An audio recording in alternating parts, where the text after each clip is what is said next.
Welcome to the Strategic Thinkers Podcast, where we navigate the real path to business success, your path. Each episode brings you actionable strategies and real stories from entrepreneurs who are building their business their way. My name is M Atkinson, and I'm your guide through the process of making the inconvenient convenient. Because when you can make the inconvenient convenient, people are willing to pay you for it. The more convenient you can make it, the better the experience. And that's where you make real progress.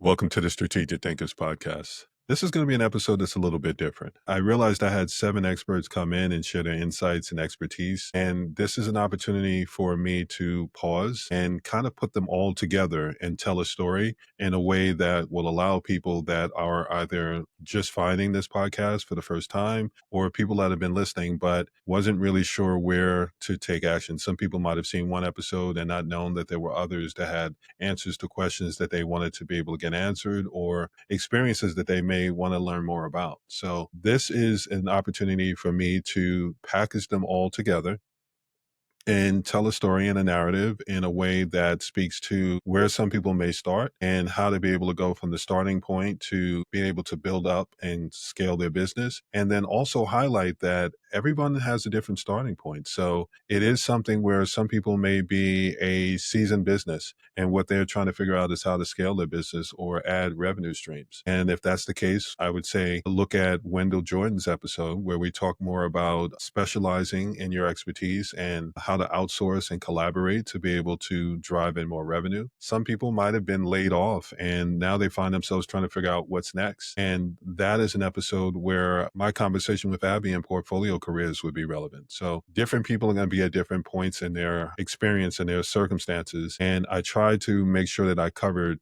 different aspects and then make sure that each one is interchangeable where it doesn't necessarily have to work in a specific sequence. It works in the sequence that you're in. So I try not to be instructional. I try to make sure that I provide guidelines so that you can customize things in ways that are relevant to you. And this recap is meant to be able to do that. So I'd like to start with my episode with Joyce and branding. And what I'll do is I'll go through the quotes and then cover some reflective prompts and then give you an idea of, if you want to go back and listen to the episode, what to actually listen for. So quotes, your logo is your outfit, your brand is your soul.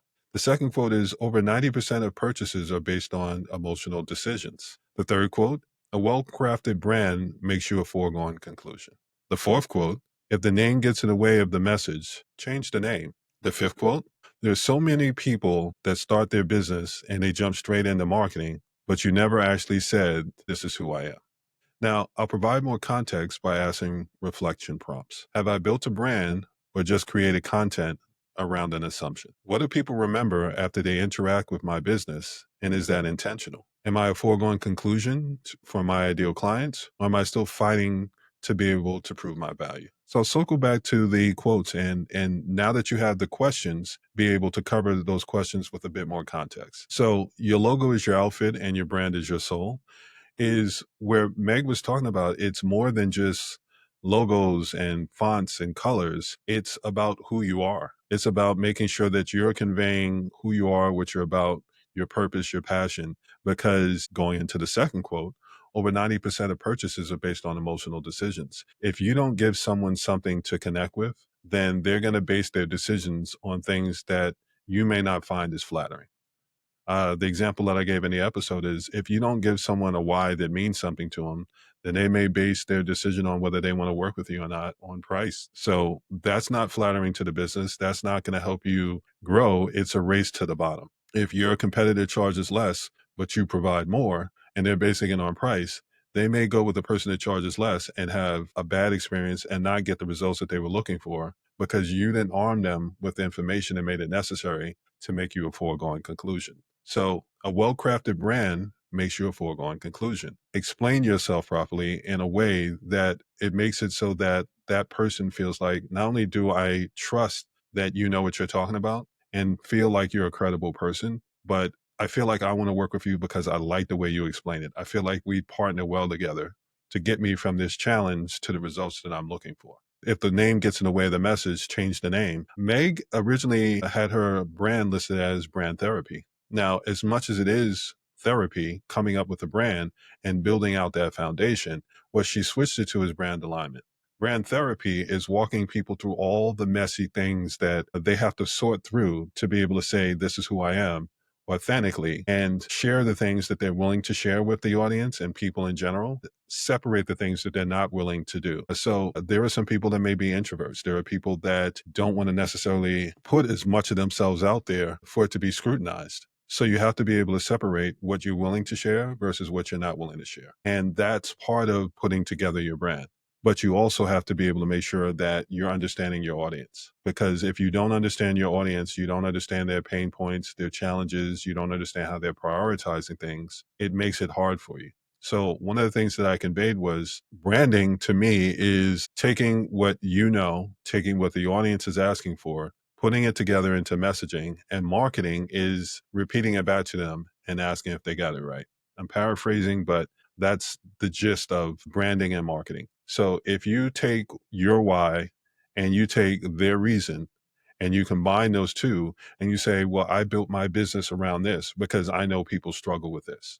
One of the things that I conveyed in many an episode is people start businesses for different reasons. There are several reasons, but I'll go with 3 or 4. The first is some people had a great experience that they want to make sure that other people get to enjoy. Some people had an awful experience that they want to help people avoid. Some people don't have firsthand experience, but they do know that people are struggling with a challenge or an issue. And what they're trying to do is be able to present them with the solution. So they may not have firsthand experience, but they've seen it enough to know how to solve the problem. And then there are some people that are in it for the money, and they may not necessarily have the expertise or the passion of making sure that they help people get the results. They're about using the results to drive in revenue. And it's important to be able to know the difference, because if you can identify which one aligns with what you want, then that goes back to over 90% of purchases are based on emotional decisions. If you're struggling with something and you're looking for help, align yourself with the person that will help you get there with the path of least resistance and the best customer experience. So, with that in mind, I'm going to go back to the reflection prompts again. Have I built a brand or just created content around an assumption? Are you assuming that you understand what the audience is trying to get done and what they're struggling with, or are you creating content that says, I understand where you're struggling. Here's how I can help you. There's a better way to be able to do it in a way that makes them feel like, you know what, you're the right person. Because if you are, that makes you a foregone conclusion. You don't have to sell as much. What do people remember after they interact with your business? And is that intentional? That speaks to the customer experience. Are you creating not just the results that you can deliver, but an experience that make people want to tell other people about you?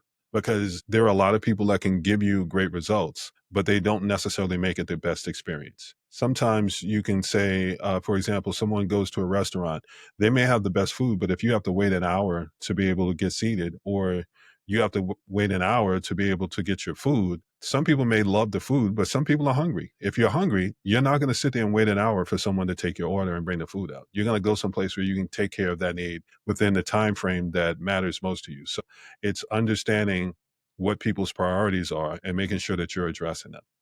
And then my foregoing conclusion for my ideal clients, or am I still fighting to prove my value?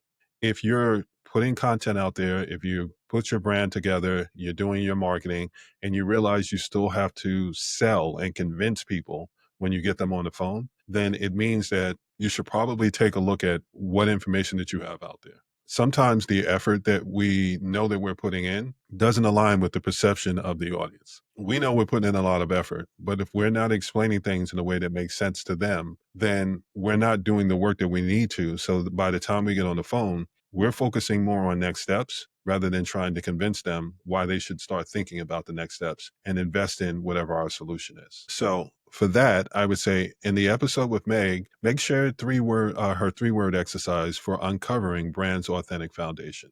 With that, her 3 words were kindness, creativity, and problem solving.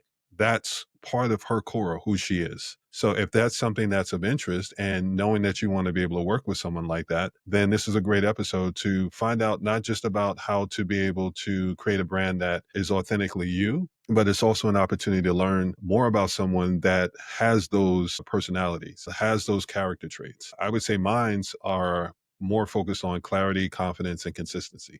Not that I'm not kind, I can be, but I can also be very honest because I realize some people may have time constraints. And if I'm too busy trying to kid glove you and try to put things delicately, then I may be wasting your time when you're really just saying, you know what, stop mincing words, tell me what I need to know so I can fix this. So if it's something time sensitive, then I'm going to jump to, let me give you what you need to know so that you can fix the problem. If it's something where I realize it's something that that person hasn't really figured out about themselves and it's an insecurity or something like that, then sure, I will take the time to make sure that I can walk them through it in a more sensitive way. That brings to mind a quote that I heard years ago, and I always found it fascinating and something that I applied once I heard it. The art of diplomacy is jumping into trouble without making a splash. So when you're talking about someone's business ideas and all the things that are so personal because it comes from within, if it's something that they're passionate about and they feel like it's their purpose, we have to be mindful as the experts, the entrepreneurs, the coaches, we have to be mindful of how we explain to someone that they're not exactly where they think they are.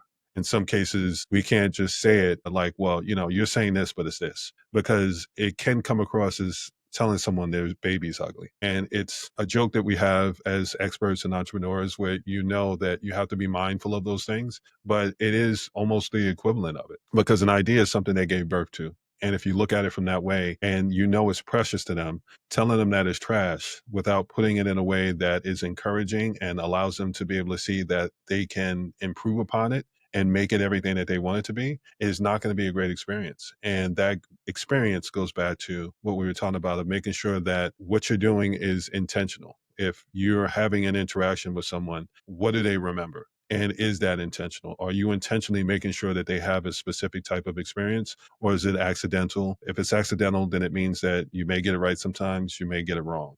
But if it's intentional and you're aware of the best way to be able to do something, then it's repetitive. And that goes back to where I said clarity, confidence, and consistency. So I want you to think if you are going to go back and catch the episode with Meg, I'll give you a hint of something to listen for. This is where Meg said these aren't marketing buzzwords, they're personality constants that have been true about you your whole life. Listen for the moment where Meg explains how her three words, kindness, creativity, and problem solving, have been a constant throughout her life, regardless of the circumstances or trends. Then listen for how I connected this to my focus on clarity, confidence, and consistency. I explained it a bit here, but instead of going on about it, I will leave you with this. What are the three qualities that have defined you throughout your life that would shape how you show up in your brand? This is enough for you to be able to start having a conversation and thinking things through about your brand. And if you want to have more context, and feel free to go back and actually check out that episode. Shift two was a conversation with Mischelle O'Neill. And it was more about instead of working harder, work smarter and managing your energy and your expertise and your patience. And one of the things that I wanted to be able to cover with this, and I'll start with the quotes, is do you know your body clock? Because most people don't. The second quote is I deal with deadlines. The third quote, tired people make reactive decisions, well rested people make strategic decisions. The fourth quote, an unhappy, unhealthy employee can do more damage to the customer experience than people give it credit for. The next quote, when people are in survival mode, they kind of go into it is what it is. But how do you figure out how to get out of that and turn it into what you want it to be? Now, I'll skip into the reflection prompts. Am I operating from survival mode or strategic mode in my business decisions? Do I know my peak performance times and am I protecting them for high impact business work? And the final prompt, have I done the unlearning work to set proper boundaries with myself and others about what this business requires? So I'll answer these questions and give you more context and then align it back to the actual quotes that I shared because they're all relevant to answering those questions. So am I operating in survival mode or strategic mode in my business decisions? This goes back to understanding your body clock. There are peak hours where you work at your best, and there are times where it's more something where you could go through the motions of doing something, repetitive that you just know how to do out of habit versus something that requires creative thinking and your undivided attention. So, knowing your body clock, I am probably someone that can go through the motions of the things that are more habit to start the day. And then when I do my creative thinking, I'm more of a night owl. So when I don't have to worry about the distractions that may come up, I'm able to do more creative thinking. When I know that I'm going to have people that'll pop up and ask me questions, like it may be client work or someone that has an inquiry, wants to get on a networking call or anything like that, I leave that for earlier in the day so that I can answer people's questions and things like that, or I can take care of operational tasks. But when it comes to creative thinking and basically creating something or being very strategic, where I have to ask questions of myself and know that I'm going into uh, parts of myself that require more focus and attention, I need to know when I'm going to be at my optimal point. I need to know when I can answer questions that are more than just surface questions. I need to know when I can answer follow up questions. If someone is dealing with something and they have 5 questions, if I know in the earlier in the day I'm only able to answer 1 or 2, I'm probably going to book something for when I have the bandwidth to be able to answer all 5 because I want to make sure that I'm leaving them better than I found them. Do I know my peak performance times and am I protecting them for my high impact work? This also goes back to I deal with deadlines. Michelle spoke to if I'm going to ask something of someone or if someone's going to ask something of me, the first thing I'm going to ask you is when do you need to have this answer by? When do you need this by? And then have an honest conversation and have a honest communication about whether or not you're going to be able to meet those expectations. We're dealing in a place where some people will tell you what they want you to hear as opposed to what you need to hear. And that is an important distinction. I don't want someone to tell me what they think I want to hear if it's something that is important to me. I don't want fluff. I want to be able to make sure that I can get results. As a solution oriented person and result driven person, I don't want to ask someone a question and they say, well, I didn't know if I was going to be able to do it. So I just kind of said that I could do it and then I'd see if I could do it later. I would rather someone tell me that it's something that they can't do. So then this way I can figure out what my next step should be so that I can make sure that I definitely get the results as opposed to it being a probability of maybe 60 to 70%. So honest communication is important because it prevents burnout and it helps manage expectations. And it also facilitates builds and when not, puts trust in jeopardy and credibility. If you know that something, if there's a chance that you might not be able to deliver on something, don't promise it. If you know that it's something that's iffy, it's not in your area of expertise, have an honest communication about it. I could probably get this done, but it may take me a little bit more time. But if this is something that you need quickly, I may not be the best person to ask for it.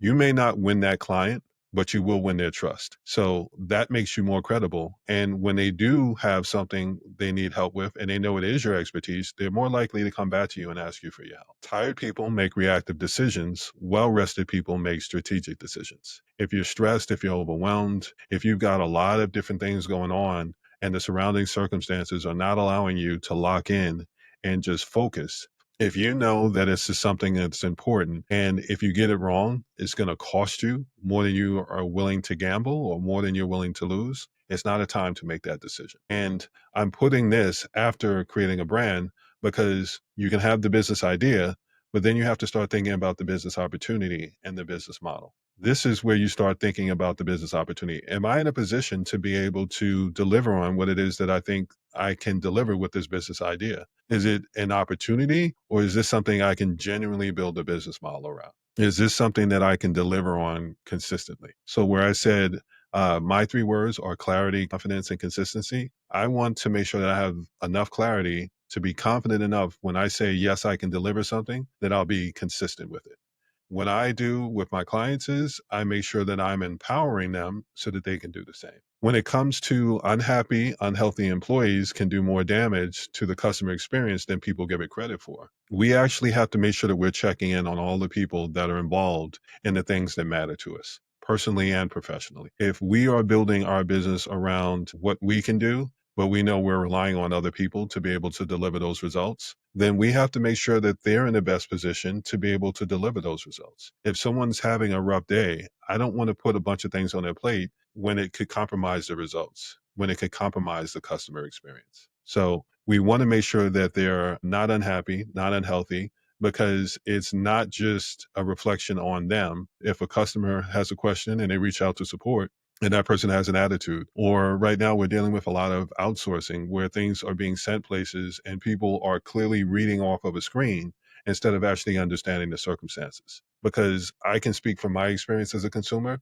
When I call customer support and I know I've already done a lot of troubleshooting and I have to listen to the person go, well, did you try this? Did you try this? Did you try this? And I started a conversation by saying, I've tried a bunch of different things. I've tried this, and this. And they have to go through their checklist before they can actually get to the part that I'm at. Then I don't feel like they're valuing my time. And that's not a great customer experience for me. I am going to end up being frustrated by that. And by the time they do go to give me the answers, I'm going to trust it less. So, an unhappy and unhealthy employee, someone that's not prepared or trained properly, it doesn't just reflect on them, it reflects poorly on the actual company because they're not going to say, well, I talked to someone that was bad. They're going to say, yeah, I went to this company and they couldn't answer my questions, or this is what the experience was. So we have to be mindful that we're arming anyone that's supporting us in our ventures and in our pursuit of our goals, that we're arming them with the information necessary to put our best foot forward. If we're not doing that, we're putting our trust and credibility, our authority at risk. When people get into survival mode and it is what it is, they stop thinking about what it could be and they're only locking in on, well, this is what it is, this is what I have to do, this is what I have to get through. That's okay. You do that because that's a moment. But how do you figure out how to get out of that moment?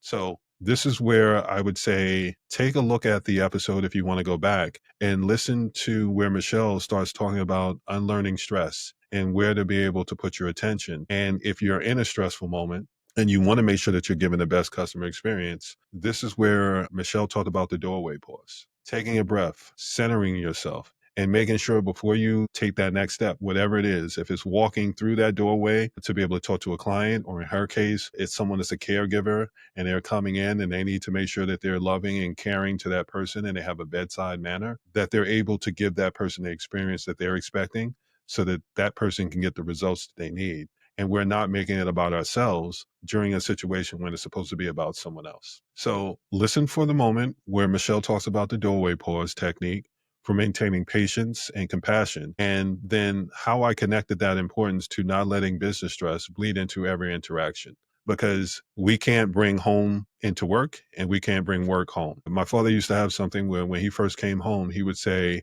I need at least a half an hour. Give me a half an hour when I first get in, and then I'll be able to listen to all the things that you want, need, and expect. But within that first half an hour, I need to decompress.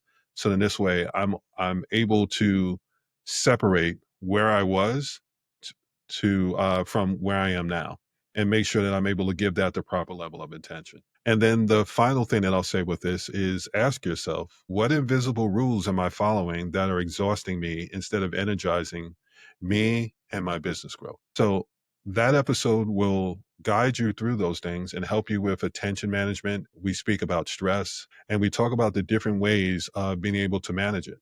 Because if you can get out ahead of that when you're starting your business, or for the seasoned business owners that are already live and dealing with audiences and clients and all the rest of that, sometimes it's good to pause and just kind of check back in and make sure that it's not what you think you look like, it's what the audience sees. It's their perception. Because you can just say, I was having a rough day. They may not know that. That might be the one and only time they speak with you or have that interaction with you. And they'll just think that you're that person. So it's important to kind of pause and make sure that you're conveying what you want to be able to have conveyed and that your efforts align with the perception that you want the audience to have. This is going to be something that prepares you so that you can head out into having that business. And it also makes sure that you're not doing any damage to the business that you've already established. Now, shift 3 is an important one that speaks to where we are right now. There are a lot of layoffs and things that are taking place. Downsizing, people are finding it hard to be able to find jobs. It's opening up the door for people to have to find out what their next step is, what their new career might be. There's new things that are out there, processes are changing, so it's requiring people to rethink things. And that's where my interview and episode with Abby Schommer kicks in, because Abby talked about portfolio careers and career resilience. So I'll start with the quotes. So there are people in my life that have been laid off and people in my life who have never been laid off. And the way they think and talk about work is very different. Quote 2, I started my business as a disruptor, which comes with its own set of challenges. When you do that, you not only have to win over the audience, but you're competing against people that have systems in place. When you change the process, it's even more expensive than just taking a client. The next quote: am I stepping back in my career by going back into this kind of more executional capacity and executional work? But there's so much to be said for being hands on or keyboard on and being intimately familiar with the day to day. The next quote: in order to be able to start a business, you technically need three things. You need the budget, the experience or the expertise, and time.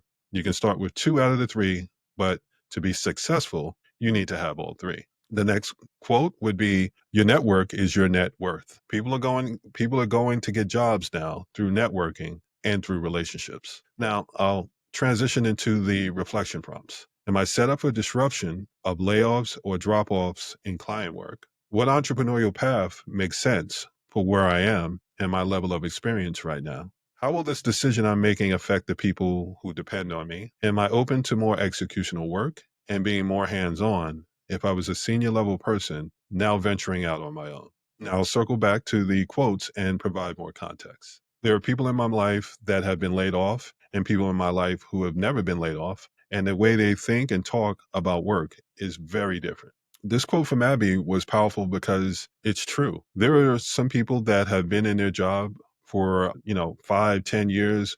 The longer you're in a job and the more distance you have from what the experience is of looking for a job, the less you can relate to what it feels like. So there are people that have been laid off, and if you've never been laid off, you don't necessarily understand the experience of, sometimes it's not anything that you did wrong. Sometimes the business just shifted and went into a different direction, and they didn't think that they wanted to continue to pay you to do whatever you were doing. So it's important to understand that even if you don't have that same experience, that you have to understand that experience is different and be able to open your mind up to the fact that there's a different way to look at it. It doesn't mean that you did something wrong the way that it used to, where there used to be people that went into a job and they were there for 10, 20 years. Now people may be at a job for 3 to 5 years. And even in those cases, that's a long time for some people. So we're seeing a transition in how long people stay at jobs and things like that. So we have to actually change our mentality of, well, you must have done something wrong if you got fired. Not in a climate where people are getting downsized.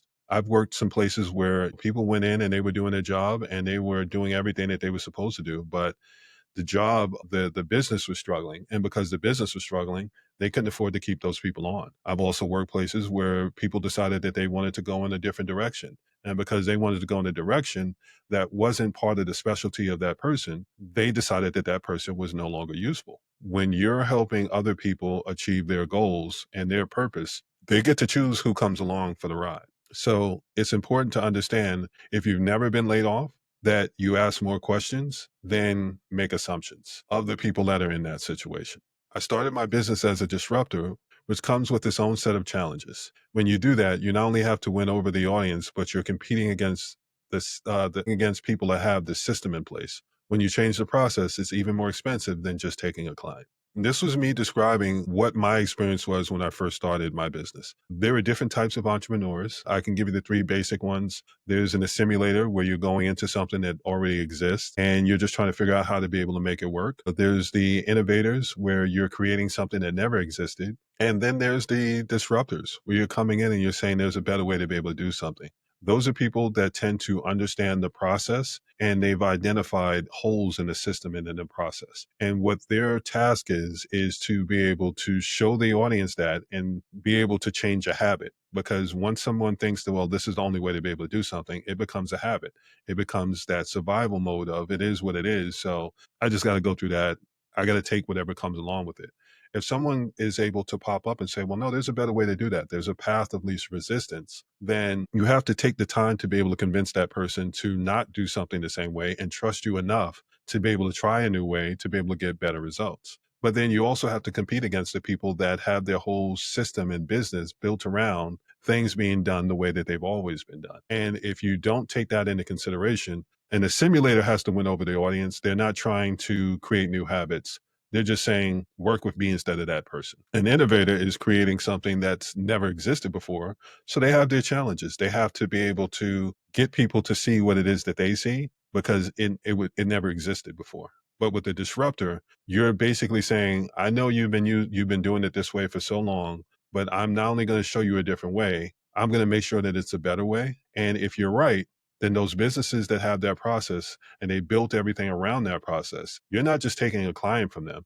You're changing the way that they have their business structured. You're changing the process. And when you change the process, losing a client is one thing. It's an expensive thing to have to change your process. There's SOPs, there's people that you're hiring, there's all these different things. Don't look at it just as the individual. Think about what happens when industry changes, when there's things that evolve, like AI. Now, all of a sudden, there were copywriters who thought, for the most part, this is the way things have always been done. When someone has an idea that they have in their head and they're trying to figure out how to be able to convey it to the audience, they come to me. Now, things have evolved. Yes, they may still come to you as a copywriter, but they also have a wealth of people that are going to AI. Social media people. There are people that were constantly saying, well, I'll charge to be able to take care of your social media. I'll post to social media. Now there are platforms and tools that do it automatically. There are people that were coming up with the social media post. If you read through feeds in any of the platforms, a lot of times you'll see a certain level of consistency now because people are using AI and tools to be able to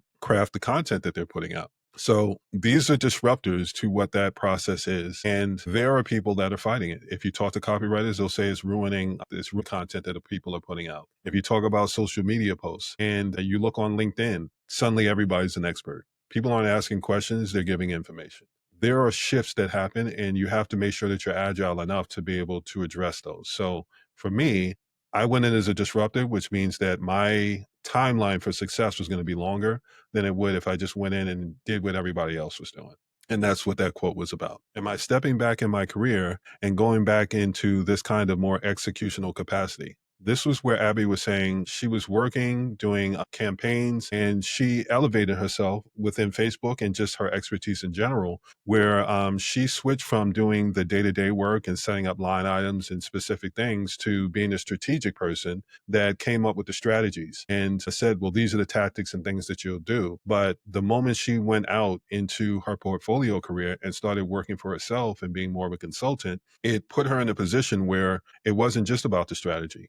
Now, when you go to someone and you're saying, well, I can help you, they may have the expectation of, well, I don't want to do that work. I'm paying you to do that work. So that's where it opened up the door for her to have to consider, do I want to be able to do this and go back to doing the work that I feel like I graduated from? And one of the things that I loved about the way that she explained it is it opened up the door for her to be able to find other revenue streams by removing her ego out of the way. So instead of saying, well, I put in my time so I never have to do that again, she was willing to put that aside and say, well, let me go ahead and go back to doing that executional work. And within doing that, she was able to find other opportunities. She was able to identify things that people needed help with that was also part of her expertise. And in doing so, she created revenue streams. And in doing that, it helped her start to build out her portfolio career. And portfolio career is just another way of saying you don't have one way that you're generating money.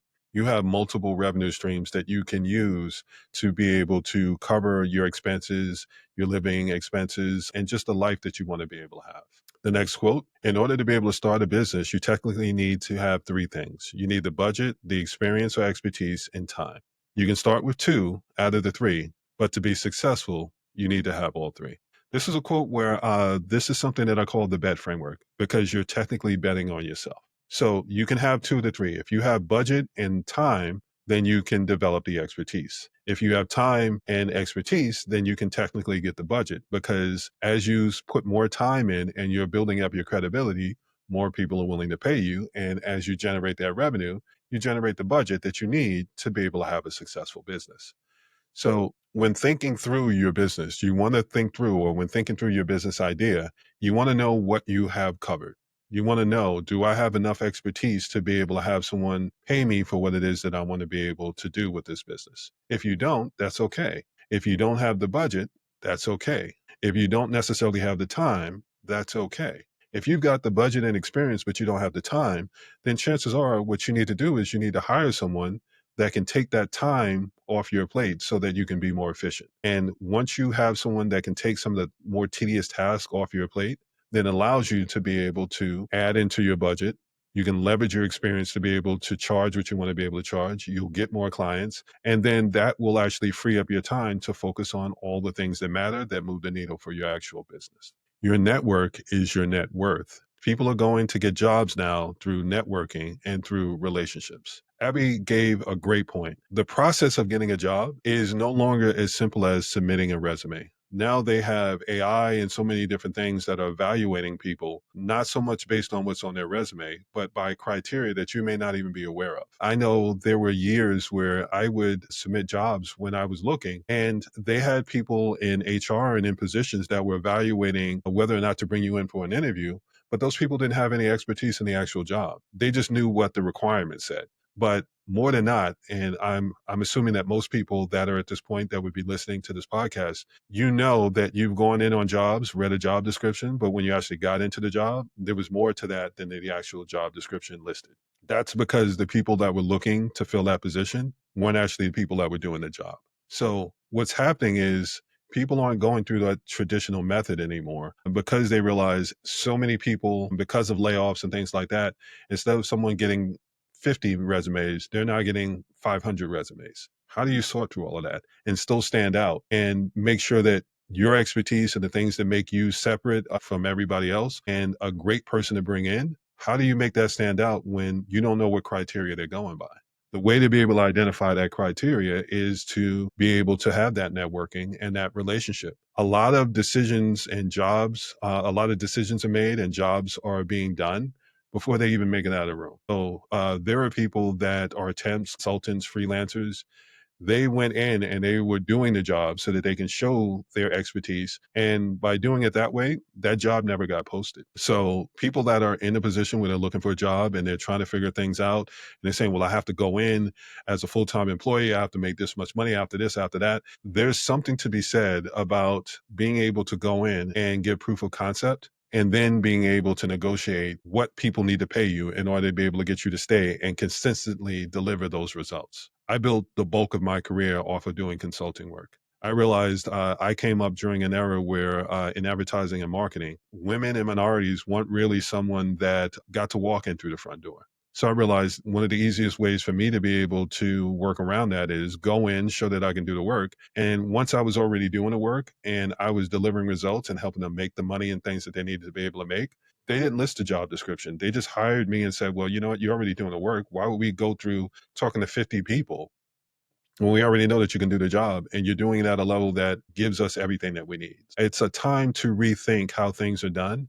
and make adjustments so that you're in a position to be able to get the results that you want to be able to have. So I think this is a great episode for people that find themselves in a transition period and that are trying to figure out their next steps, because it's not just about what you know, it's a lot about who you know now. So you'll run into people that, if they're an entrepreneur, sometimes what they'll reach out and say, how are things going with you? And that's almost code for, I'm struggling and I want to find out if you're struggling too. Is it just me or is this everybody? And that's where networking and things kick in. If you are collaborating with people and you know where your expertise starts and ends, then you can collaborate with someone that picks up where you leave off.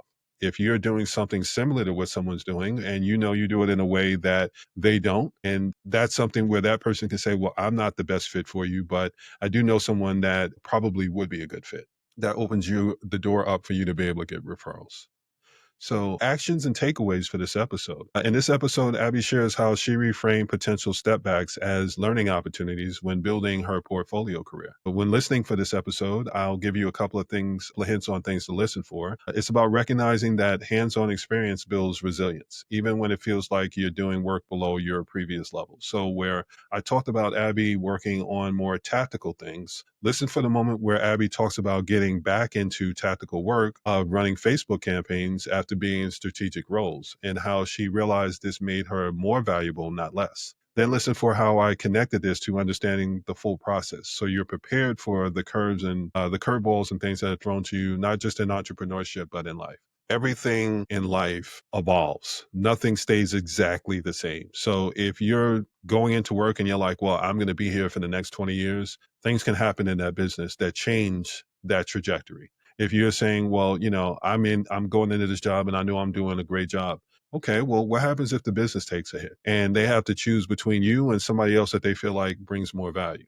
Then you could end up getting downsized out of it. There are so many different things that you have to think about. But when venturing out into entrepreneurship, you want to be clear on what you are willing to do versus what you're not willing to do. You have to be willing to be able to be humble enough to say, like in Abby's experience, yeah, I used to set up and run Facebook campaigns, but I got up into the strategic standpoint where I didn't have to do the more executional tasks. I was able to just talk strategy with the people. But when you're a consultant and you're an entrepreneur and you're working with small business owners or startups and things like that, they're paying you and they may have the expectations of, I'm not paying you just for the strategy, I'm paying for you to do the work. And in those cases, there's nothing wrong with actually doing that work because that work will show you the different areas where you can actually monetize it even more. If you're just focusing on the strategy, sometimes you get to have the conversation about what could be done, but you don't get to find out where they don't have expertise on what actually is being done. So don't rule that out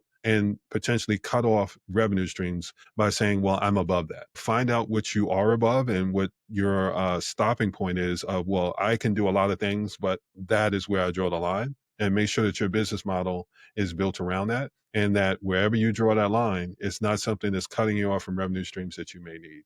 Because if you are in a situation where you need to be generating money, then that's something that you may have to reconsider. And if you made a big deal about how that's not what you do, then that kind of messes in your credibility and it makes it so that people say, well, you said you wouldn't do this, but I see you doing it. And if you would do it on that level, then you're doing it on multiple levels. And that can open you up to having people start to make you try to compromise your principles and things that are built around your authenticity. You can't necessarily be authentic if you're constantly wavering on things that are supposed to matter. So if you do go back, one of the things that I want you to be able to listen for, and even if you don't, take this as one of the thoughts to think about with with this talking point is, am I building skills and relationships that would serve me regardless of what happens to my current situation? Or am I depending on circumstances staying exactly as they are? Are you building your life and your career and everything that you're doing with the understanding that nothing stays the same? Or are you basing it on current circumstances and things being what they are, be it survival mode and it is what it is, or you being in a position where you have more than you need? Some people are having great times in their business and they're making a lot of money. Are you basing that on things are always going to stay that way? Or are you adding in the caveat of, well, I'm doing great right now, but I also need to prepare for what happens if things do change, if things do slow down? Are you putting money aside? Are you putting things in place to make sure that if anything changes, the things that matter most don't change? That brings us over to shift four and my conversation with Rich Stats and talking about AI for entrepreneurs. I'll read you the quotes. AI has lowered the entry level for entrepreneurship. It's easier than ever to get started and get support. Quote two, don't treat it like it's magic because if that's your expectations, it's going to fall short. Your ability to communicate with it is going to be the level of success that you get from it. The next quote, the better you understand the process, the better you can assign tasks to it. The next quote, I get to have a conversation with someone that gets everything that I'm saying. AI is providing confirmation and perspectives instead of getting sidetracked by trying to learn where I learned the information. And then the last quote, AI is going to help you accomplish more in those 20 years. That's the way that I look at it. Now, I'll skip ahead to the reflection prompts. What task am I doing that can be automated so I can focus more time on revenue generating activities? Where am I spending time on work that requires expertise I don't have? And could AI fill these gaps? Am I training AI with my specific processes and standards or just using generic outputs? What would I do if I had an extra 5 to 10 hours per week if routine tasks were handled automatically? So let's go back to the quotes. AI has lowered the entry level for entrepreneurship. It's easier than ever to get started and get support. This is a quote and part of a conversation I was having with Rich where I mentioned one of the great things about AI is it's made it easier for people to be able to start their business. One of the downsides to it is it's made it easier for people to start their business. So a lot of people are getting into it without necessarily understanding what it entails, what they have to be able to do, what kind of sacrifices that come with it, all the different things that come along with entrepreneurship that you don't really know until you get into it. And then once you're in it, you're in it. So the conversation that I was having is it's nothing wrong with using it as an opportunity to be able to venture out into something that is of interest, but you should also do your due diligence. You should also make sure that you understand where I went in and started my business as a disruptor. The way my life is structured, I could technically afford to be able to do that. I knew I had more runway because I started my business as a side hustle. I was still working. So while I was working on establishing my business, I was still getting a regular paycheck. But if you're in a situation where, like we're talking about with Abby and portfolio careers, there are people that have been laid off. And when you're laid off, that runway is much shorter. The expectation is I have to continue to make the money that I was making, or at least somewhere in the neighborhood, because let's be honest, if you're making a certain amount of money and then you get that percentage that unemployment gives you need something else to be able to cover the difference. Because if it's not someone in your life that can pick up the slack, then you're going to end up having to figure out what you can downsize, get rid of, and all the rest of that just to be able to not maintain but survive. Don't treat it like it's magic, because if that's your expectations, it's going to fall short. Your ability to communicate with it is going to be the level of success that you get from it. Now, I'll combine that with I get to have great conversations with someone that gets everything that I'm saying. AI is providing confirmation and perspective instead of getting sidetracked by trying to learn where I learned the information from. What Rich was saying is don't treat it like it's magic, and your ability to communicate with it is going to determine the level of success that you get from it. AI is an expert in just about everything, but in a very general way. If you don't tell it what you need it to be an expert in, you're going to get general responses. When I talked about social media posts and how all of a sudden there are more experts than people that are having inquiries, these are things where a lot of people are learning, but they're learning general terms and general levels of expertise that when asked follow-up questions, they can't actually deliver on, because they're not basing their experience, they're not basing it on experience, they're basing it on outputs. There are people that had expertise and then decided that they were going to change their job titles to AI experts. Okay. What happens when someone moves past that beginning level of being AI, of needing to learn about AI? You are then hoping that there's going to be more people that need to learn about it than people that have already learned about it. Once they get to that certain point, then you have to pivot all over again. And that requires you either starting from scratch or making adjustments in your business and having a down period where you're not seeing the same revenue. So again, I go back to my three words: clarity, confidence, and consistency. I want people to have enough clarity to know what they're getting themselves into, confident enough in what they're doing so that they know that whatever it is that they decide to do, whatever pathway they decide to go down, that is something that they can be consistent with. Yes, life happens, things are going to change and pivot, but that's part of having clarity. I want to make sure that they understand that and that they're confident enough in, well, I know I can do this, but if that happens, I can also do this. And I can be consistent with whatever I decide that I want to be able to do. So don't look at AI as being magic, because it's pulling information from all these different places. But the reality is the places that they're pulling it from are experts. It's gathering all the information that experts have put out there in articles and all these different things, webinars and all these different things where they're sharing information. Is taking that information, digesting it, organizing it, and it's almost like an encyclopedia. If you ask it, it can turn to the page, it can give you a basic definition, but if you're looking for a nuanced response, you have to know how to ask for that nuanced response. The next quote: the better you understand the process, the better you can assign tasks to it. Now, this is an extension of that conversation. One of the things that I try to convey to people is understand the process is one of the most pivotal parts of being an entrepreneur, or basically in anything in life, at least in my opinion. Because if you understand the process, you can identify where you fit in it. If you understand the process, you can understand where you bring the most value. Sometimes you may know how to do a lot of things. When I was a kid, I heard the word, the saying Renaissance man, and I loved it so much. I was like, oh, I want to be a Renaissance man. And then I spoke to my grandmother, and my grandmother was like, okay, that's great, but there's also a downside to it.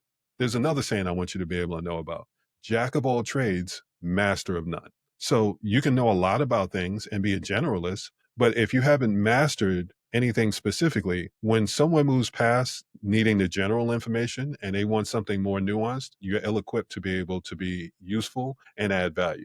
So the better you understand the process, the better you can assign tasks to AI. So if you're someone that wants to be able to, instead of outsource something to someone that's going to charge you more money than you have budget for, and you want to hire AI to be able to support you on that, You have to be able to explain it to AI in a way so that it understands it. So instead of just giving it general instructions of, say, for example, I want you to help me with social media posts. You're going to need to be able to explain to it who your audience is, what you're trying to convey, where they are in the business journey, what you have coming up that you want to be able to express in that. So if you know that you're someone that has new products that are coming out, you don't want to just say, I need social media posts. You want to plan for promoting it leading up to when you do that launch. Because if you don't promote something leading up to it, then you tend to have fewer sales. I'll give you an example. This is going back, but when Rollerblades was beginning to put something together to roll out and launch, what they did is they gave away free rollerblades to people. People started to see people with the rollerblades, and they were used to four wheels, and all of a sudden they saw the inline skates, and they were like, "That's cool. Where'd you get that from?" By the time rollerblades launched, they already had an audience that was expecting. People started asking, "When are you rolling something out? I can use a more current version of it." Look at Apple. Apple announces stuff all the time. They have people that are willing to sit in cots and sleep out in front of buildings, waiting for the release so that they can be the first ones to be able to have it.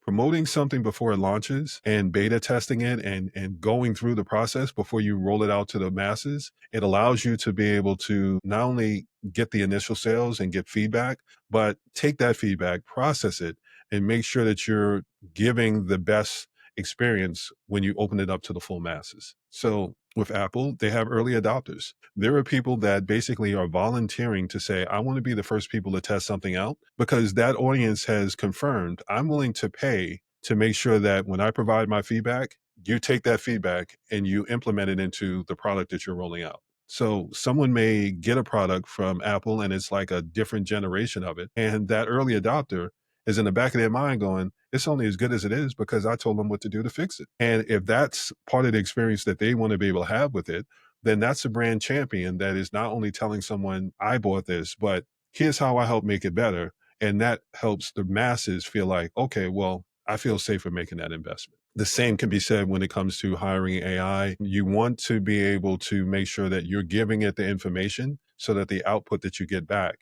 is something that is actual value for what it is that you're trying to get done.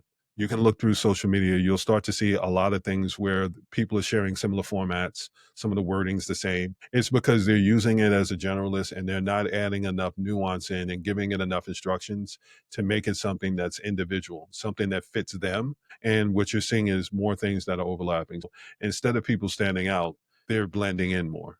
And it makes it a little harder for people to identify who they want to work with and why.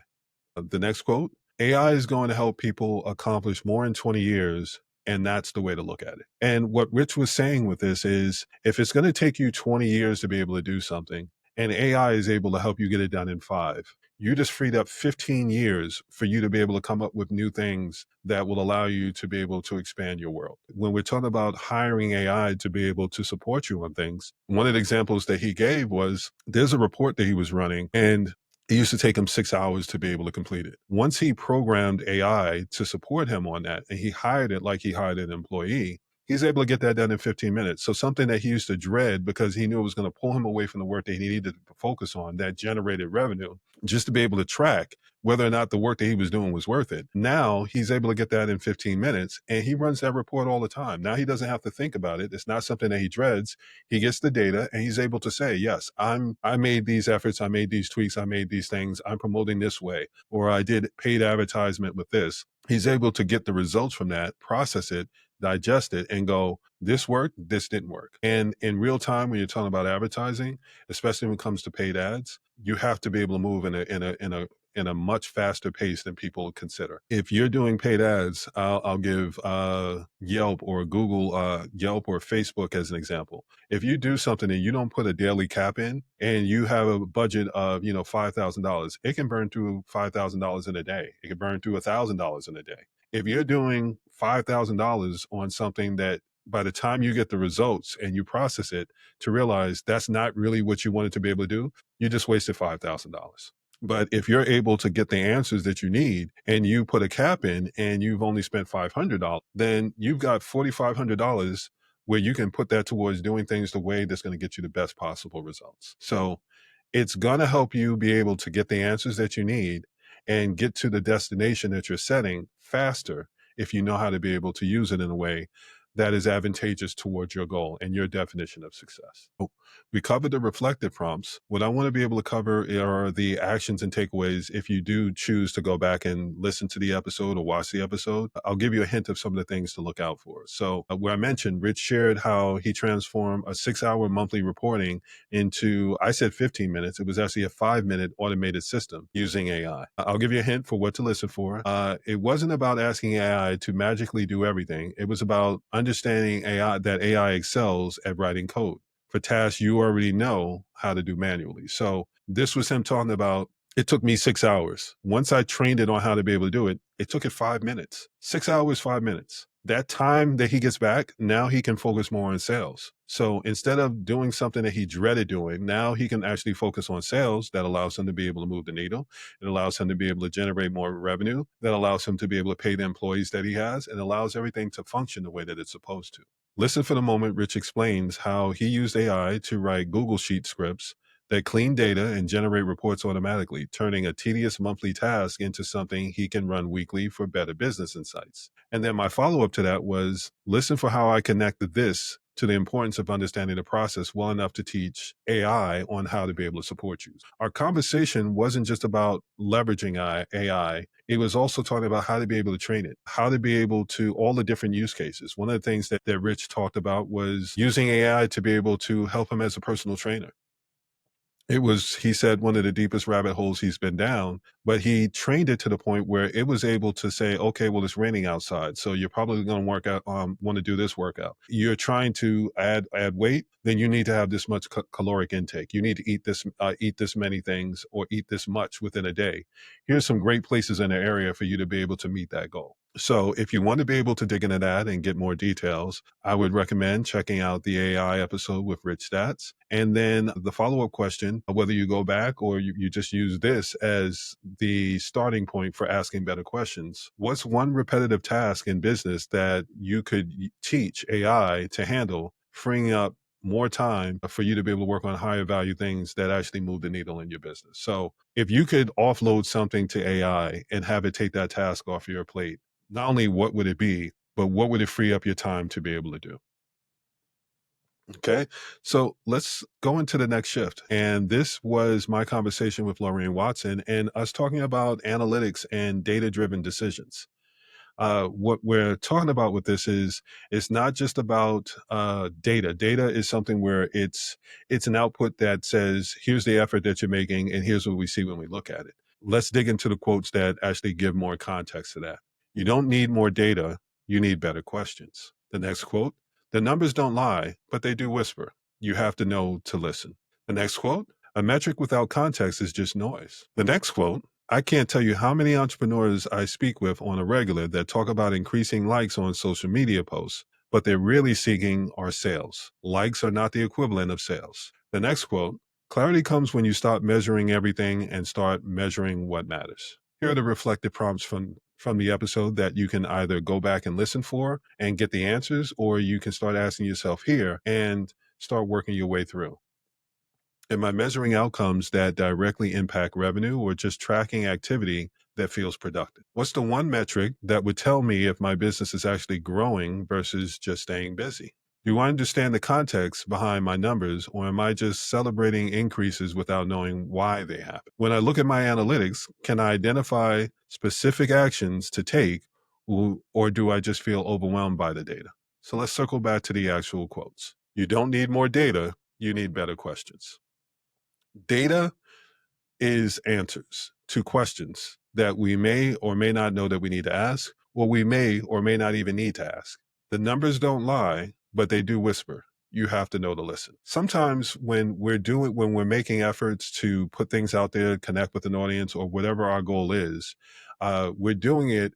And in some cases, initially, we may be flying blind. If you have to give it a starting point for it to have something to process, and then give you the output to say, is this working? So similar to where I said a brand is taking taking your authenticity and your in what you're about and your expertise, and then asking the audience what it is that they need, and then repeating it back to them in marketing and saying, did I get it right? This is similar. Data, you're basically getting the results of your efforts, and it's up to us to be able to review that data and make sure that we're getting out of it what we need to make sure that it's worth the effort that we put in initially. So it's giving us the information to pay us back for our efforts. A metric without context is just noise. So you can definitely have metrics that lead to misleading vanity metrics. If you outsource something and someone's giving you reporting, you have to actually make sure that the metrics are things that matter to your goal, not to consistently making sure that you pay that person. Because when it comes to outsourcing and having people that you're paying for reporting and doing things, like if you outsource a project, let's say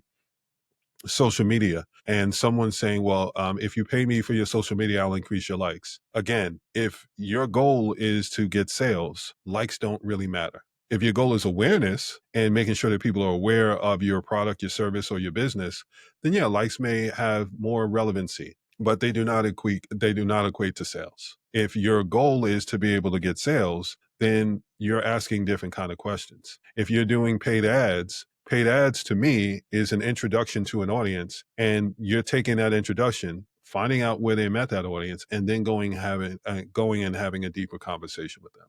So a metric without context is just noise. Anyone can put a metric under your nose and say, yeah, this is what makes you great. This is why you're paying me. But if you don't have the context as to, is this actually helping me hit my goal?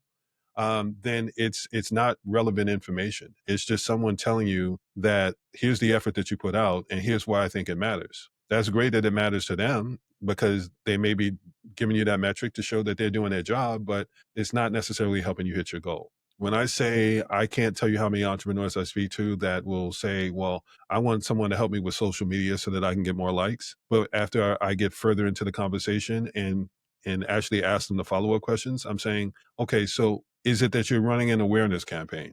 I don't know what an awareness campaign is. An awareness campaign is making sure that people are aware that you exist. So if you're posting just to make sure that people know who you are and stay top of mind, it's fine. You can afford to be able to post to social media and just make sure that you show up in the feed. My advice would be, make sure that you're sharing valuable information, because after a certain point, people will start to tune you out if what you're sharing is just fluff and it's not something that actually adds value, because people value their time. And you may get it initially, but once they find out that there's nothing to follow up with, there's nothing that adds more value after that initial thing, then you find yourself in a position where you're not going to be able to get those kind of results. People are going to not pay attention to what you're posting, and then that effort that you're putting in isn't worth it. Likes are not the equivalent of sales, because you can buy likes, you can buy testimonials. It's not above board, but it is something where if you're just trying to be able to make sure that you stay on the feed longer, you can buy likes, you can tell people that you're posting and have them share it and do different things, and that will get you to stay in the feed longer. But it just means more people are aware that you may or may not be doing anything that's effective, or a better way to put it, that you may or may not be adding value. If you're not adding value and you're not making a difference, then you're just working hard to stay in a feed to make more people aware that you're making a lot of effort, but you're not actually making a difference. So you may want to think about what you're putting out and how you're putting it out there, to make sure that all your efforts are aligning with your actual goal, as opposed to posting just to be posting. Going back to the quote, clarity comes when you start measuring everything and start measuring what matters. So there's simplicity in it. If you know that there are specific things that you're trying to keep track of, and things that you want to be able to accomplish with the efforts that you're making, if you want to be able to track the progress that you're making, make sure it aligns with your efforts. So if you are planning to launch a new product or service, make sure that you're setting your efforts up to not only put that out there, but that you have a way to track the results from it, so that you can make sure that, okay, well, I took the time to create this product or service. I've took the time to be able to promote it. How do I know if that worked? How do I know if I'm conveying things in a way that makes sense? How do I know that my expectations is actually meeting the audience's perception? Because we can value what we do, but if the audience doesn't see it that way, if they're not prioritizing it, it doesn't really matter. So, action and takeaway. Lorrain walked through a story where a client was overwhelmed by metrics until they narrowed it down into one core metric that changed everything. If you do go back and you want to listen to the episode, I'll give you a hint of something to look for. Uh, It wasn't traffic, it wasn't clicks, it was time. Listen for the part where Lorraine unpacks that shift on how focusing on time based metrics revealed insights that basically wiped out the need of looking at all the other metrics. So when you're looking at things like Google Analytics and different things, and you see a wealth of all these different data, um, lock in on the one that actually addresses what you needed to be able to address. In this case, with the client that she gave in this example, what they were able to identify was time based metrics. Is the time that I'm putting in worth it? Am I seeing the results based on the time that I'm putting in? Which is just another way of saying effort. If the effort that you're making is giving you that return on that investment, then it's a good use of your time. If it's not, then you need to rethink things. Whether it's going back and looking at the episode or just basing it on the conversation that we're having in this episode.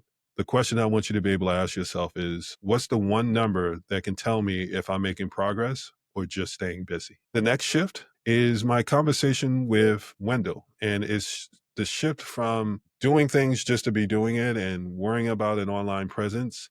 And also, we had a conversation about onboarding and making sure that we're working with the right partners. Sometimes you have to be able to identify who you are, what you're about, who your audience is. You want to get your mind right. So that goes back to Mischelle. You want to make sure that you understand your surrounding circumstances. Are you starting a business because you got laid off and you need to generate money? That goes back to the conversation with Abby. All of these things are leading up into having more deeper and intelligent and comprehensive conversations. So the conversation with Wendell was really about making sure that if you're an entrepreneur and you're doing work, is that work getting you what you need to be able to get in return? If you're someone that's outsourcing and you're hiring, how do you know who to how do you know who to hire? How do you know if the person you hired is actually doing the job that you need them to do? How do you know if you're working with multiple people that everyone is doing something that all points you in the right direction of the goal that you're trying to get? Everybody has to be moving in the right direction, because if you're paying someone to do something and everybody else is doing one thing to get you going in one direction, and that person's efforts are bringing you in a different direction, then that's not as useful. So siloed reporting and things like that is not going to be as valuable, because it's something where that person is only telling you about what they're doing. They're not telling you if it's covering the overall goal that you have. So I'll go into the quotes. My highest paying contract was social media management. I was probably making $20 an hour though. That's how much time it was taking me, making them meet you where you are. And if they can't, then good, let them go. You've gotten your proof. The next quote, I need to start looking beyond what effort I know I'm putting in into how it's perceived and received by the audience. The next quote, how did you find me? What were you doing in that situation? The more you start to find commonalities between those things, those are threads that you can pull at. The next quote, if someone breaks your trust and goes to chase a shiny object, they should not be able to come back the same way they left, especially if you have to fix their problem now. The next quote, not everyone is competition. Sometimes it's better to let them pick up where your expertise tails off. It's more efficient and builds trust when you can refer and ensure a great experience. The next quote, not everyone is competition. Sometimes it's better to let people pick up where your expertise tails off. It's more efficient and builds trust when you can refer and ensure a great experience. Now, I'll bring it over to the reflection prompts and give you something to think about, and then circle back to the quotes to add more context. Am I holding on to work that cuts off? Am I holding on to work that cuts into my efficiency for the sake of trying to make more money? When I outsource work, am I getting reports that help me make decisions, or just data that makes the vendor look good? Do I track where my best clients find me so I can focus my efforts on those channels? Am I basing my expectations on the effort I'm putting in, or on how the audience actually perceives and receives my work? Who in my network could I collaborate with to address both our feast and famine cycles? So let's go back to the actual quotes. My highest paying contract was social media management. I was probably making $20 an hour. That's how much time it was taking me. This is where Wendell was talking about he was doing social media management, but what he realized was that wasn't necessarily his expertise. It was taking him longer to be able to do something. So despite getting paid, I believe it was $3,000 a month, uh, by the time he was done with the effort that he had to put in, he was making the equivalent of $20 an hour, which was drastically lower than what if he had charged somebody an hourly rate, he would have charged. So there's a point to when we're thinking about our expertise, we want to operate in something that allows us to be efficient because efficiency is what you can scale. If you're doing something that takes you a long time to be able to get done, then it means that you're going to have fewer clients, which means that you're going to generate less revenue. And that is, at the end of the day, one of the things that you need to keep the lights on. So, what he did in that situation is he realized social media management was something that took more time and it wasn't necessarily his expertise. And instead, what he did is he niched down into focusing more on SEO.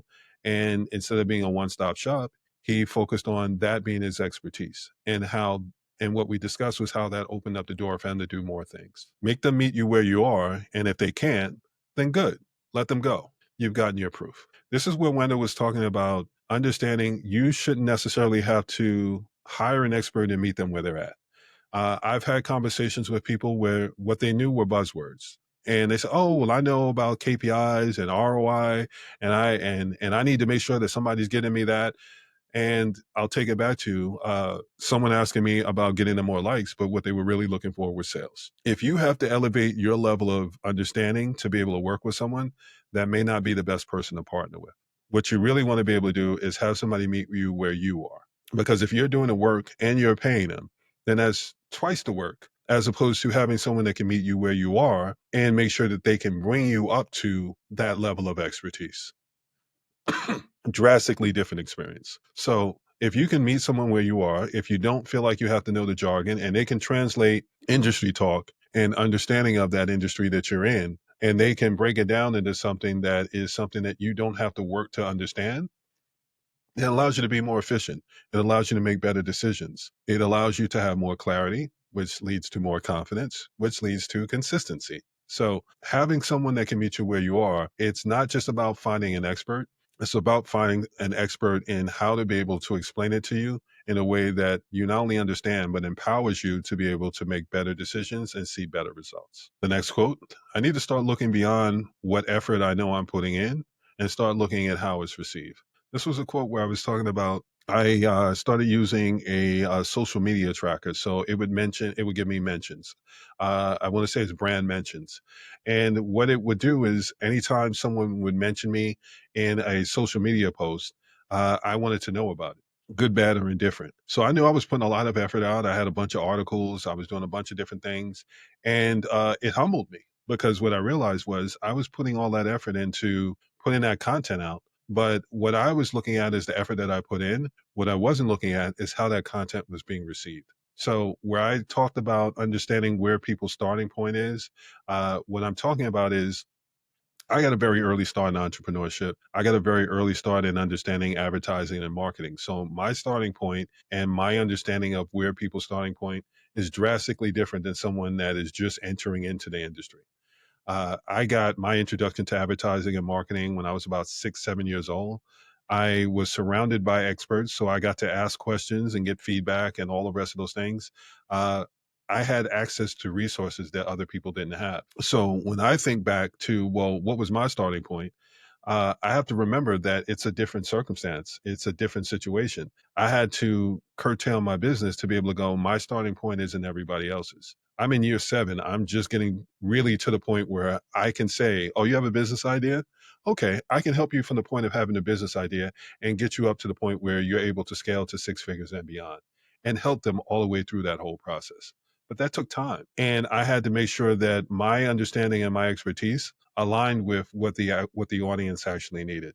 I needed to make sure that I understood the path of least resistance, a better way to be able to do it. I went from giving people instructions to giving people guidelines. On the corporate side, where I work with 7 figure businesses on a regular, they just wanted instructions because they had a staff. And they said, give me the instructions and I'll pass it off to the people that are going to be doing the work. When it comes to working with entrepreneurs, what I had to understand is they're seeking more guidelines. They want to feel empowered. They don't want to feel beholden to me and go, well, I have to make sure that I have this budget because if I don't pay you, then how am I going to get that work done? It's the equivalent of someone paying for paid ads and never doing any marketing on their own. The moment you stop doing the paid ads, all your sales falls off. So that's why I say paid ads should be an introduction to meeting that actual audience and having that conversation. If you're doing paid ads and you get that introduction and you find out that the bulk of the traffic and sales that you were getting was doing paid ads on a specific platform, go on that platform and have deeper conversations. And that goes into the next quote of, how did you find me? What were you doing in that situation? The more you start to find the commonalities between those things, those are threads that you can pull at. So find out where people are finding you, find out what they were doing. Because if you can find that information and you realize that that's your ideal customer, then it gives you the opportunity to repeat that process. If you can find one customer that's your ideal customer, maybe there's five, maybe there's 10, maybe there's 20, maybe there's 50. And again, this goes back to clarity, confidence, and consistency. Once you have that clarity, then you can be more confident in your approach to going, okay, well, I'm going to go to that platform. I know what they're struggling with. I know how to have a conversation with them, and I can consistently show up and provide value in a way that makes them want to be able to work with me, which by extension goes back to my whole point with branding. Branding well done makes you a foregone conclusion.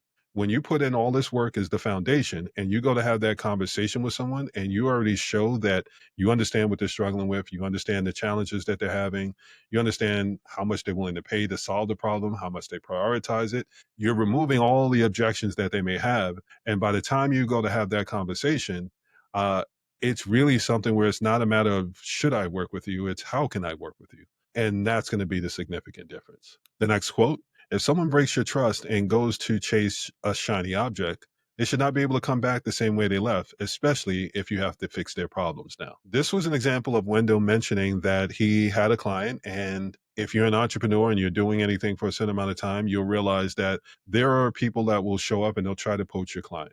They'll say, there's a better way to be able to do something. As a disruptor, to an extent, that's something that I technically would do, but I don't really poach people's clients. I just point people in the direction of better results. If the person that they're working with isn't providing that, I'm not bad mouthing them saying, well, they're not good at what they do. I'm saying I'm great at showing you different ways to be able to do it. And if that's what you're looking for, then I'm probably going to be a good option to consider. If someone breaks your trust and they're chasing a shiny object, in his example, there was someone that was saying, well, we see that you're ranking well in SEO, but we can get you better results. There was another client that said, well, we can get you we can get you more reviews, and those reviews will help build trust and help you get more sales.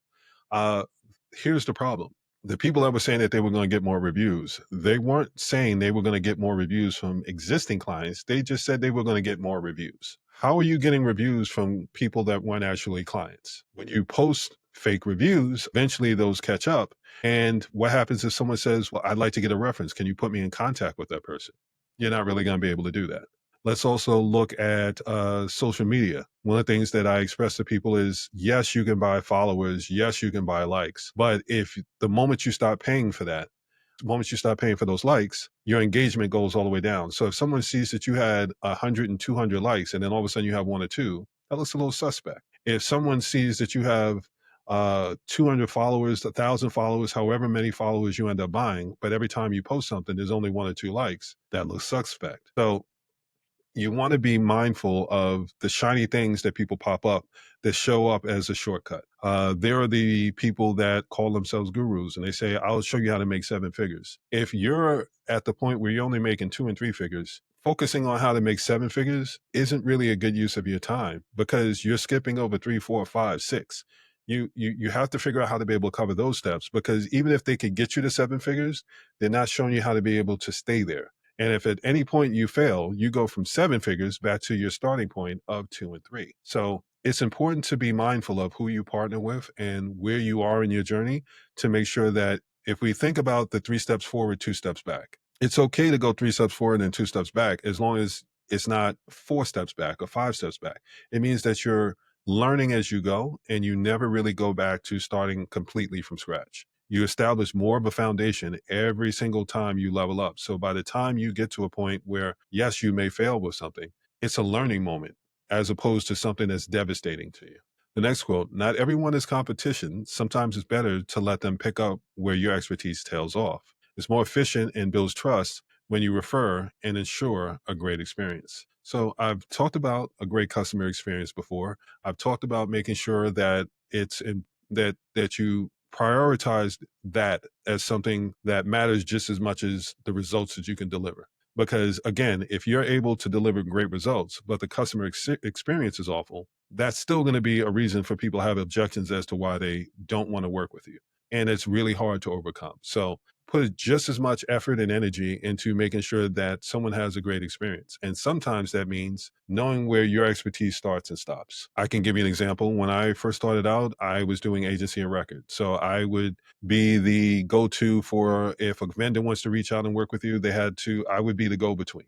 When it came to building websites, I built a website, but then I was also the strategist. So I was great at creating the strategies, but when it came to building a website, that took me a longer amount of time to be able to build out the website the way that they wanted it. What I realized was I could focus on strategies. I could focus on the things that I'm able to do like that. And for the things that take me a longer amount of time, why wouldn't I find someone that's just as good, or if not, I find somebody that's great at it that can turn that around just like that?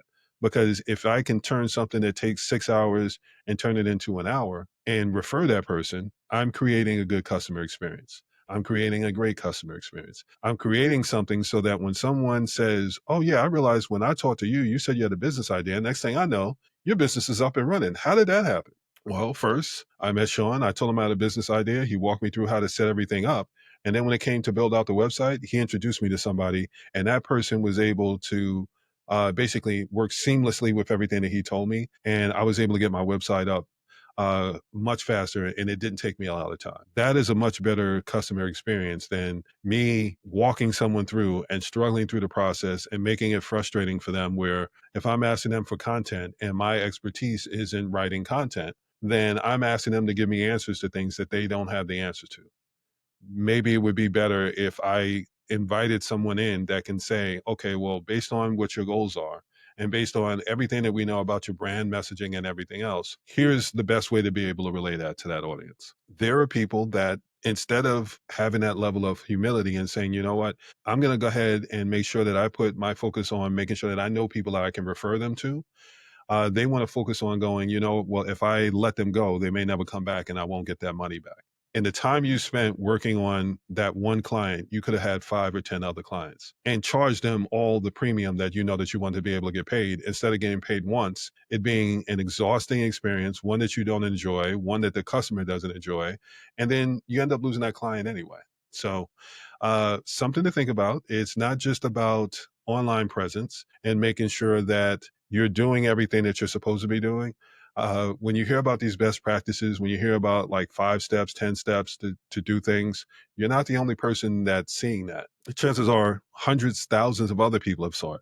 So the first time you do it, you may see a significant jump in whatever you're working on. So if you've never posted to social media before, and all of a sudden you start getting influx of traffic to your website because you started posting to social media, that's great. But what happens after that?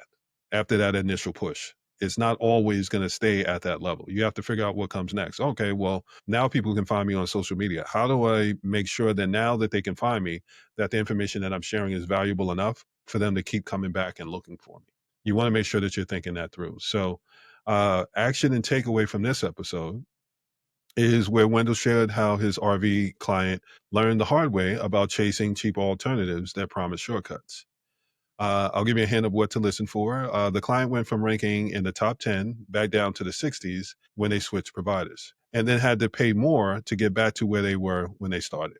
So where he had the client in the top 10, they went out and went with that other person that said, I'll be able to help you get better clients and this, that, and the other. And they dropped down to the 60s. And in doing so, when they went to come back, not only did they have to pay him more because they broke that trust, and trust goes both ways, it also became something where that work had to be put in again. And during that time where he had to get them back from 60 back up into the top 10, it hurt their business. So listen for the moment when Wendell explains how the new vendor was creating problems just so they could sell solutions, and how real partners focus on your outcomes rather than just their activity metrics. So this also speaks to another client that he had where when they were outsourcing, they were given reporting, but they were only given reporting that made them look good. It wasn't giving reporting that was actually helping the business. It was just showing, look, we're doing our job.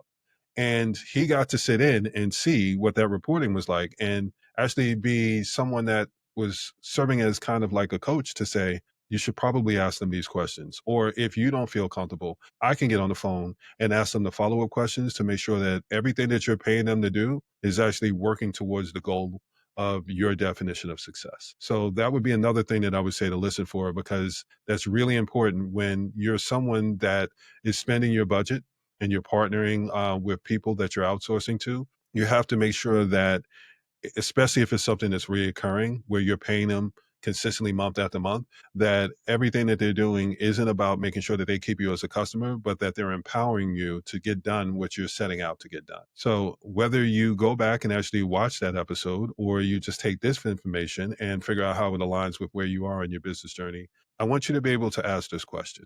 Do my current service providers show me progress that matters to my business goals, or just numbers that make them look good or make them look busy? Those are the questions that you want to be able to ask when you're evaluating the customers and the people, when you're evaluating the vendors that you're working. If they're just sending you numbers that make them look busy or make them look like they're doing a great job, but when you pull back the curtain, it's not actually helping you make progress in the direction that you want to be able to go, then that's not an ideal partnership. That's not someone that you should technically be paying to do that job. That's someone that you have to evaluate periodically to be able to make sure that they're doing what they need to be doing, to make sure that you're not just meeting their revenue goals, you're meeting your actual goals for your business. And that brings us to shift 7, from isolation to intentional community. And this was a conversation with Kyle Van Deusen. And Kyle is someone that I am very fond of because he is a down to earth person who built a community that not only serves his goals, but it serves everyone that's part of the community. And he is also great at being protective about it. He's not letting people that come in and just do sales pitches in communities. If you're part of any communities online, you know what it looks like in some of the groups where somebody comes in and instead of trying to be helpful, all they do is try to pitch their services. That is not ideal for a community. And what he built is something that started off with the best of intentions and it ended up giving the best results. So let's start looking with the actual quotes. I didn't build a stage, I pulled up a chair. The next quote, the best communities aren't built to sell, they're built to support. The next quote, community isn't built in DMs, it's built in dialogue. The next quote, if it feels like no one's engaging, check whether you've actually shown up. The next quote, the people you serve can also be the people who support you. So let's look at the reflective prompts, the things that I want you to think about based on those quotes and just where you are if you're thinking about building a community or if you have a community.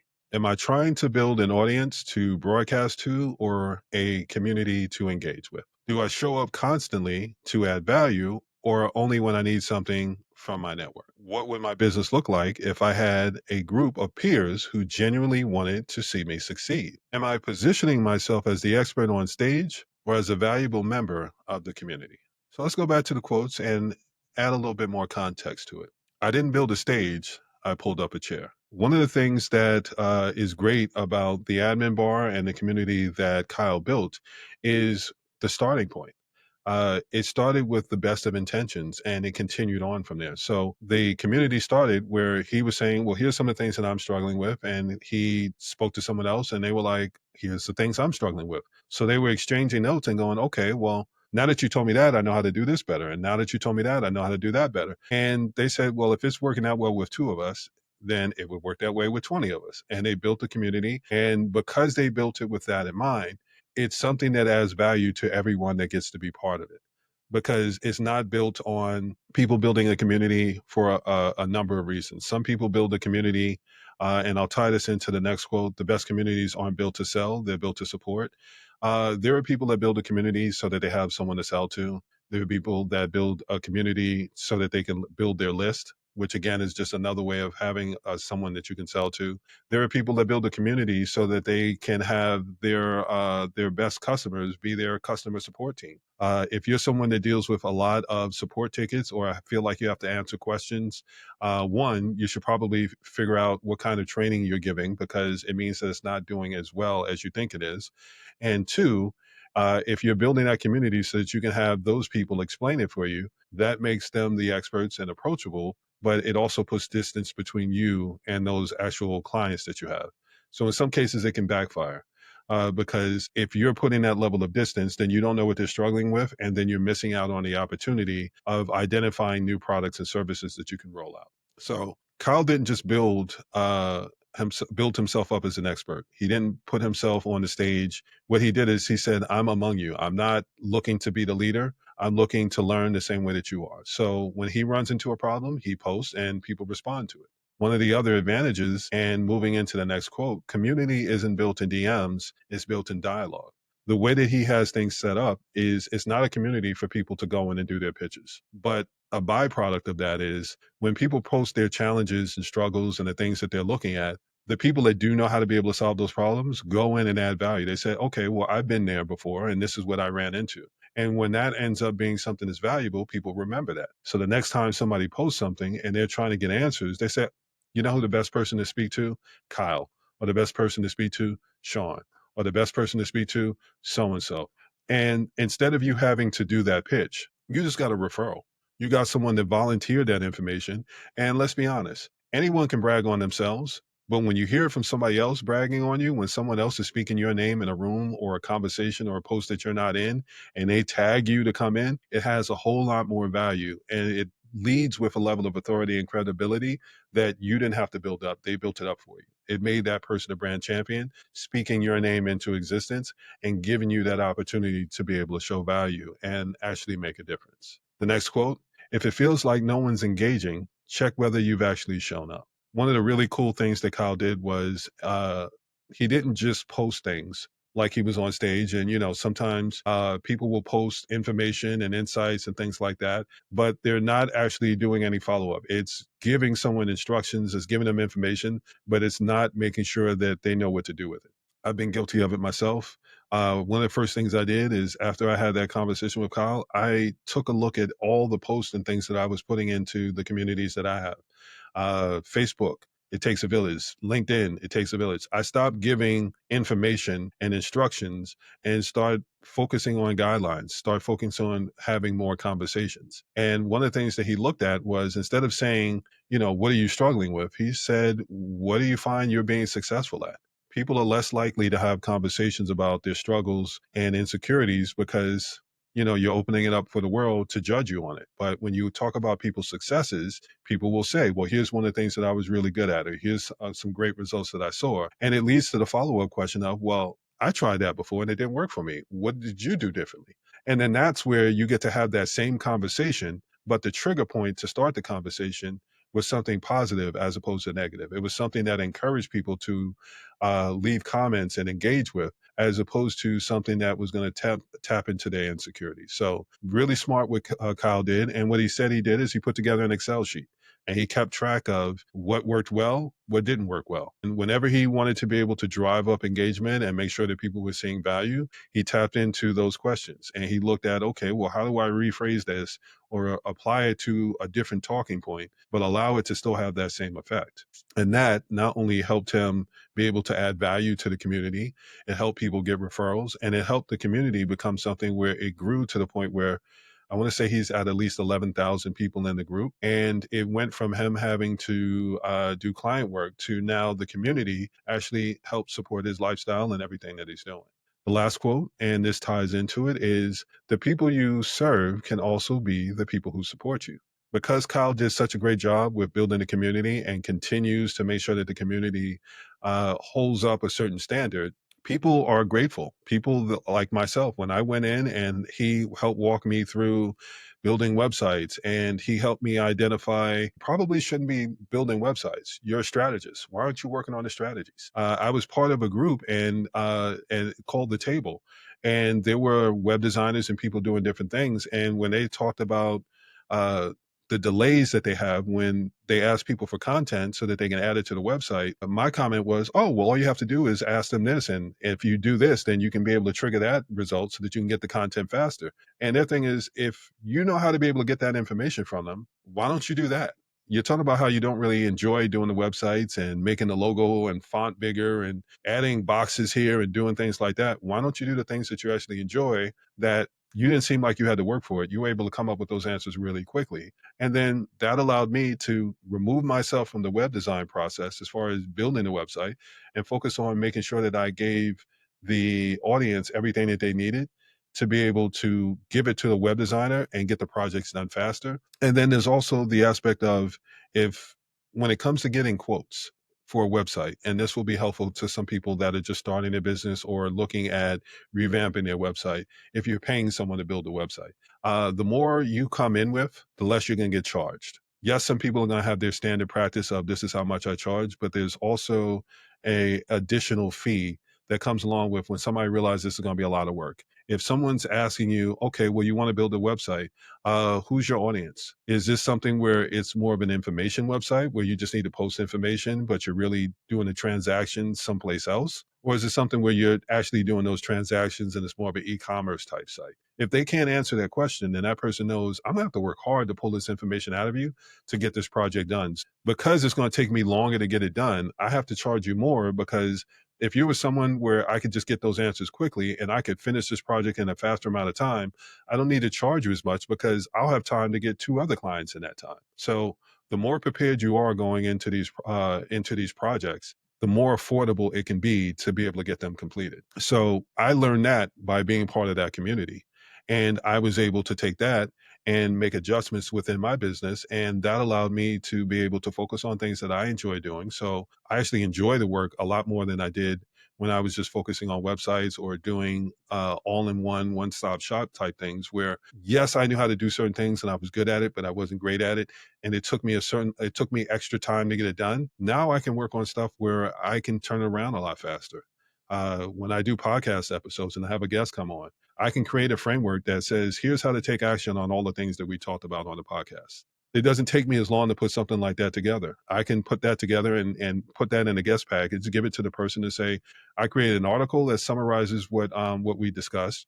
I created an article that shows the audience how to be able to take action. And here's some video clips so that you can promote the episode and promote yourself. Like, that is adding value. And that's something that doesn't take me the same level of time. So it allows me to be able to work within my expertise and make sure that I'm able to add value and get better results, not just for myself, but for other people. And that leads to someone that had a great experience on the podcast saying, oh, if you want to look for a podcast to join or be on, this is a good one to be on.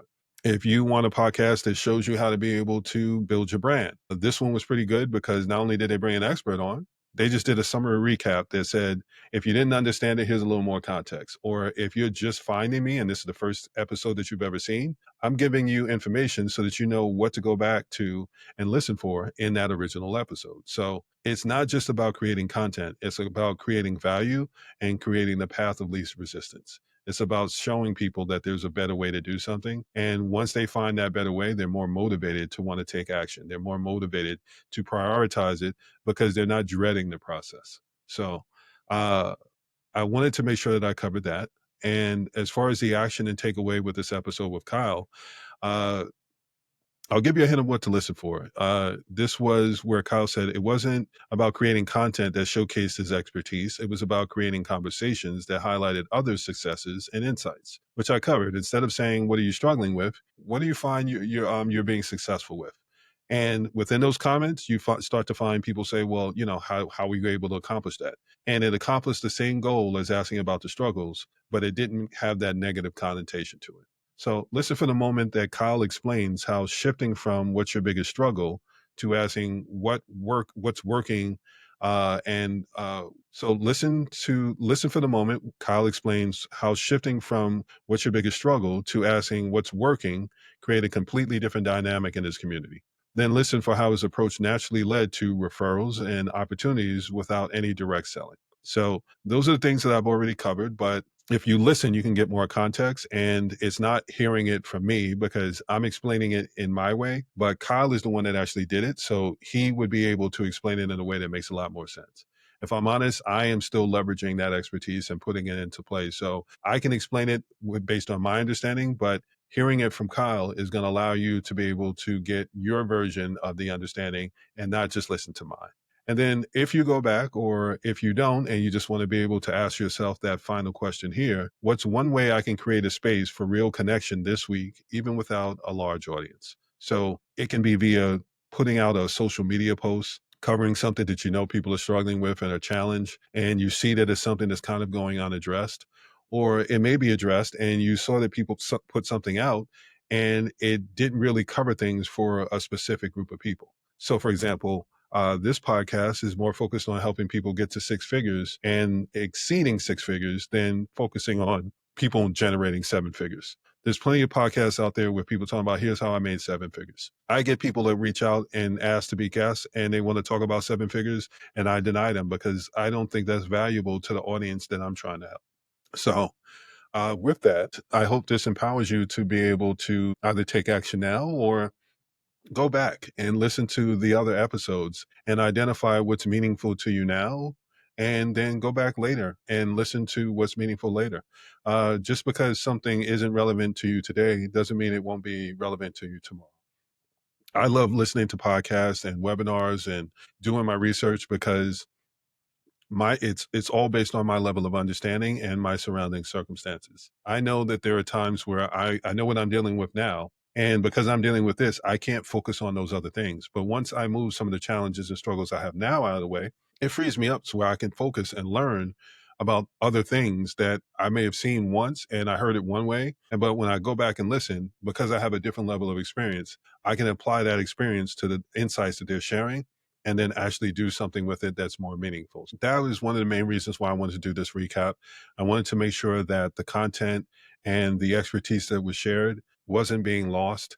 I know the episodes are somewhat long in comparison to some of the other podcasts that are out there. Not everybody has an hour to be able to expand listening and trying to pull out specific things. So I wanted to kind of recap it and give you a more condensed version of it, and then say, if this is of interest, these are the episodes that you want to go back and listen to. And then also put it in a sequence that shows, if you start with your brand, you get your mind right. If you find yourself and getting laid off, these are the things that you can prep so that before you start your business, you kind of have the things in place that you need to, and then talk through the rest of the stages in the business journey to get up to the point where you start building out a community, showing your expertise and all the things that you can do so that you're not just putting content out, you're actually making a difference and adding value, because that's really what gets you sales. Again, clarity gives birth to confidence, and confidence gives birth to consistency. And if you're basing that on the fact that over 90% of people are basing their purchases on emotional decisions, it allows you to express yourself in a way that